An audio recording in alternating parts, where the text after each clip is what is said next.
तो दोस्तों ईरान और अजरबैजान दो ऐसे पड़ोसी देश है जिनके बीच करीबन 700 किलोमीटर लंबा बॉर्डर है और ये दोनों देश ऐतिहासिक रूप में कभी भी एक दूसरे का दुश्मन नहीं रहा। पर अचानक समय ने ऐसे करवट लिया कि ये दोनों देशों के बीच में टेंशन अब इतना बढ़ चुका है कि दोनों देशों की सेना बॉर्डर के नजदीक है। पर दोस्तों यहाँ पे अब और बड़ा चिंता का विषय ये है कि इस टेंशन के दरमियान सुनने को आ रहा है कि इजराइल के तरफ से अजरबैजान के अंदर दो F-35 एयरक्राफ्टों को तैनात किया गया है। दोस्तों आज के इस वीडियो में आप लोगों को बताऊंगा कि ईरान के द्वारा अजरबैजान में F-35 एयरक्राफ्टों को तैनात करने से आने वाले समय में किस तरीके से सिचुएशन बिगड़ सकता है और क्या ऐसा कारण रहा जो ईरान और अजरबैजान के बीच में रिश्ता अचानक से इतना खराब हो गया और इजराइल को इस तरीके के स्टेप उठाना पड़ा। तो डिटेल में जानने के लिए वीडियो के आखिर तक बने रहिए और चैनल को सब्सक्राइब और वीडियो को लाइक जरूर कीजिए। तो दोस्तों ईरान के उत्तरी भाग में स्थित अजरबैजान एक ऐसा देश है जो ईरान के साथ करीबन 700 किलोमीटर लंबा बाउंड्री शेयर करता है। दोनों देशों के बीच में बॉर्डर में कभी भी ऐसा तनाव नहीं था, लेकिन दोस्तों अचानक से ये तनाव बढ़ने के कारण भी पाकिस्तान और टर्की है। दोस्तों हाल ही में आप सबको पता ही होगा कि अजरबैजान और अर्मेनिया के बीच में एक नागोर्नो कराबाख के एरिया को लेकर लड़ाई हुआ था और दोस्तों इस लड़ाई के समाप्ति के बाद टर्की और पाकिस्तान के द्वारा अजरबैजान के साथ मिलकर ईरान से लगे हुए बॉर्डर के कुछ किलोमीटर डिस्टेंस में ही एक ट्राइलेटरल एक्सरसाइज किया गया था।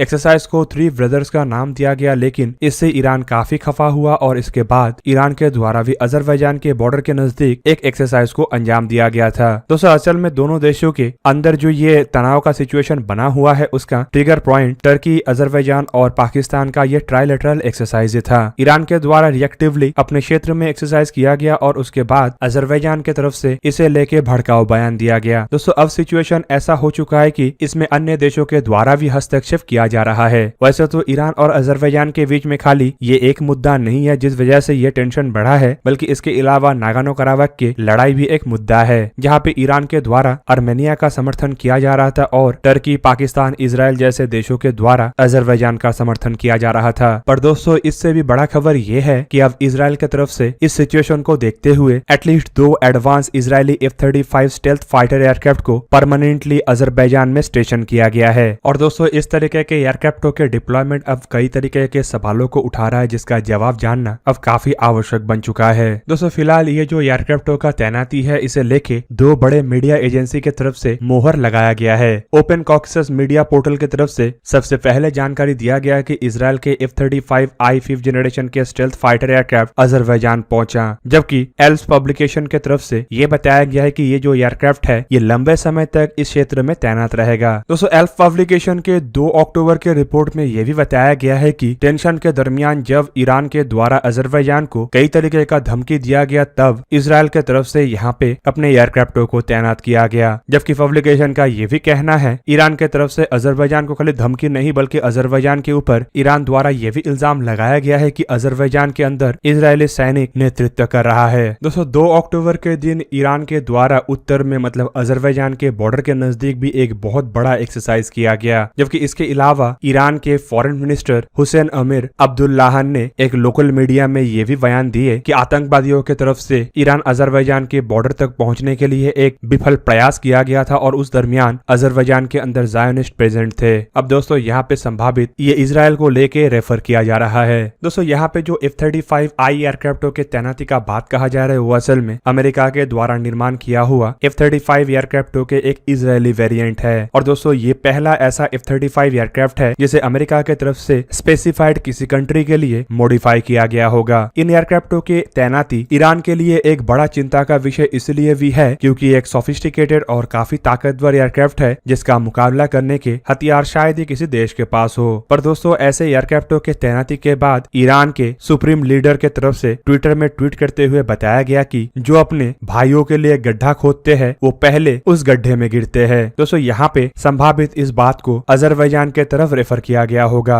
दोस्तों एल्स पब्लिकेशन में ये भी बताया गया कि इजराइल के तरफ से संभावित कॉन्फ्लिक्ट को देखते हुए अजरबैजान को एयर सपोर्ट देने का तैयारी किया जा रहा है। मतलब अगर ईरान और अजरबैजान में कोई लड़ाई होता है तो इजराइल के द्वारा इन एयरक्राफ्टों का इस्तेमाल करके अजरबैजान को एयर सपोर्ट दिया जाएगा, जबकि आवश्यकता पड़ने पे इजराइल और भी एयरक्राफ्ट इसके लिए भेज सकता है। और दोस्तों अब ये दोनों एयरक्राफ्टों का तैनाती कई तरीकों के सवाल भी उठा रहा है जिनका जवाब जानना भी अब आवश्यक बन चुका है। दोस्तों ऐसे सवालों में सबसे पहले तो ये जानना आवश्यक है कि अगर इजराइल के तरफ से ईरान के खिलाफ कोई ऑपरेशन को अंजाम देने के लिए या फिर एयर सुपीरियोरिटी या फिर कहे तो एयर सपोर्ट के लिए इन एयरक्राफ्टों को तैनात किया गया है, तो सबसे बड़ा सवाल ये है कि क्या 2 एयरक्राफ्ट ईरान जैसे देश के खिलाफ पर्याप्त होगा। दूसरा बड़ा सवाल ये है कि इजराइल से पहले अजरबैजान के लिए टर्की अधिक महत्व रखता है। इवन टर्की को अजरबैजान के लिए प्रमुख डिफेंस सप्लायर के रूप में भी देखा जाता है। ऐसे में अजरबैजान के अंदर इजरायली एयरक्राफ्टों के तैनाती क्या टर्की के समर्थन के साथ हुआ है। इवन अगर पिछले रिकॉर्डों को देखा जाए तो टर्की के द्वारा आर्मेनिया के खिलाफ अजरबैजान को डायरेक्ट समर्थन दिया गया था। इवन कई सारे देशों के नाराजगियों को भी मोल लेते हुए टर्की की तरफ से अजरबैजान को उस दरमियान हथियारों का सप्लाई भी किया गया था।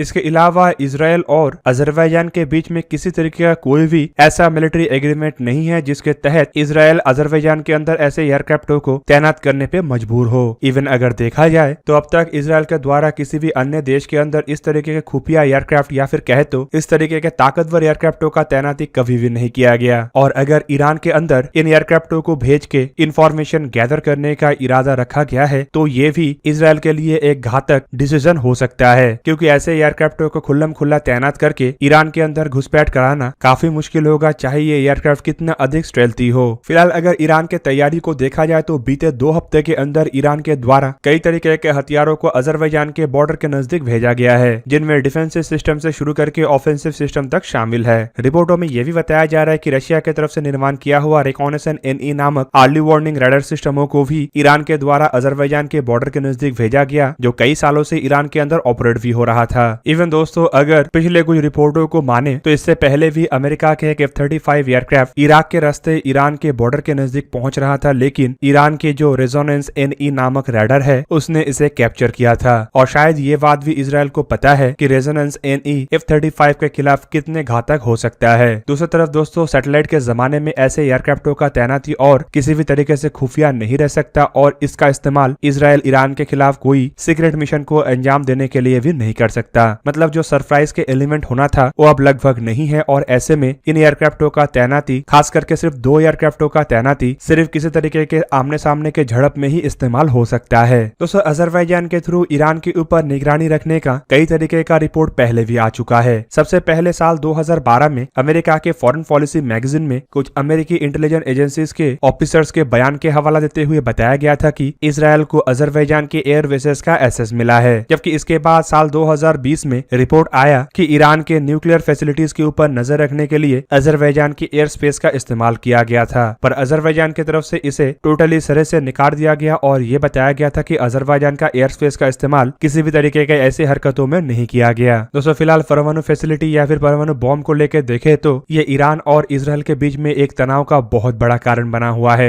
ईरान के परमाणु रिसर्च को इजराइल के द्वारा अपने खिलाफ एक बड़ा थ्रेट के रूप में देखा जाता है, और इजराइल के द्वारा इसे न्यूट्रलाइज करने के लिए हर तरीके का प्रयास भी किया जाता है। दूसरी तरफ अगर देखे तो ईरान भी कई बार इजराइल के ऊपर इल्जाम लगा चुका है कि इजराइल ईरान के अंदर खास करके परमाणु क्षेत्र के नजदीक घुसपैठ करने का प्रयास करता है, और ईरान के कई तरीके के ऐसे फैसिलिटीज के ऊपर इजराइल का कथित रूप में साइबर अटैक का जिक्र आता है। इवन हाल फिलहाल में तो ये सिचुएशन इतना गंभीर हो गया था कि ईरान के द्वारा इजराइल के ऊपर अपने एक साइंटिस्ट को मारने का भी इल्जाम लगाया गया। कुल मिला के अजरबैजान और ईरान के बीच में जो टेंशन है वो अब इजराइल के लिए एक मौका हो सकता है ईरान को सबक सिखाने का। जबकि दोस्तों ये टेंशन एक ऐसा बड़ा टेंशन का भी रूप ले सकता है जो ईरान और अजरबैजान के बीच में ना रह के ईरान इजराइल या फिर कहे तो ईरान अमेरिका के बीच में भी फैल सकता है। तो दोस्तों ये था आज का वीडियो। अगर आपको वीडियो अच्छा लगा तो उसे लाइक कीजिए और मेरे चैनल को सब्सक्राइब कीजिए और साथ में बना हुआ बेल आइकन को भी प्रेस कर दीजिए ताकि आप मेरा वीडियो देख पाए सबसे पहले। जय हिंद।